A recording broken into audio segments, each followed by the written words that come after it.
I was having a conversation with someone the other day, and we were talking about books and our favorite authors. And I'd mentioned that I had never read any of the James Bond novels, despite being a fan of the films, of course.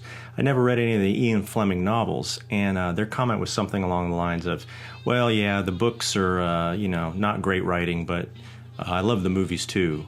And I thought, wait a minute, I'm really enjoying the novels. I think they're quite well written. As an example, let me read a section from this story in the collection For Your Eyes Only, which is kind of an oddity. It's one of the books that's not a standalone novel. It's actually, I think, 5 short stories.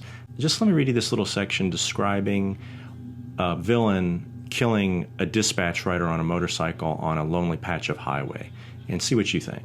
20 yards behind him, the man with the gun took both hands off the handlebars, lifted the Luger, rested it carefully on his left forearm, and fired one shot. The young man's hands whipped off his controls and met across the center of his backward-arching spine. His machine veered across the road, jumped a narrow ditch, and plowed into a patch of grass and lilies of the valley. There, it rose up on its screaming back wheel and slowly crashed backwards on top of its dead rider. The BSA coughed and kicked and tore at the young man's clothes and at the flowers, and then lay quiet. The killer executed a narrow turn and stopped with his machine pointing back the way he had come. He stamped down the wheel rest, pulled his machine up onto it, and walked in among the wild flowers under the trees. He knelt down beside the dead man and brusquely pulled back an eyelid. Just as roughly, he tore the black leather dispatch case off the corpse and ripped open the buttons of the tunic and removed a battered leather wallet. He wrenched a cheap wristwatch so sharply off the left wrist that the chrome expanding bracelet snapped in half. He stood up and slung the dispatch case over his shoulder.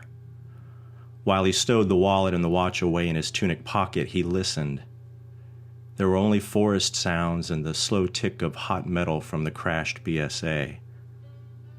The killer retraced his steps to the road. He walked slowly, scuffing leaves over the tire marks in the soft earth and moss. He took extra trouble over the deep scars in the ditch and the grass verge, and then stood beside his motorcycle and looked back towards the lily of the valley patch. Not bad. Probably only the police dogs would get it, and with 10 miles of road to cover, they would be hours, perhaps days, plenty long enough. The main thing in these jobs was to have enough safety margin. He could have shot the man at 40 yards, but he had preferred to get to 20. And taking the watch and the wallet had been nice touches. Pro touches.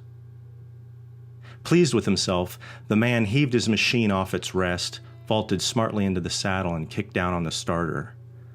Slowly, so as not to show skid marks, he accelerated away back down the road, and in a minute or so he was doing 70 again, and the wind had redrawn the empty turnip grin across his face. Around the scene of the killing, the forest, which had held its breath while it was done, slowly began to breathe again.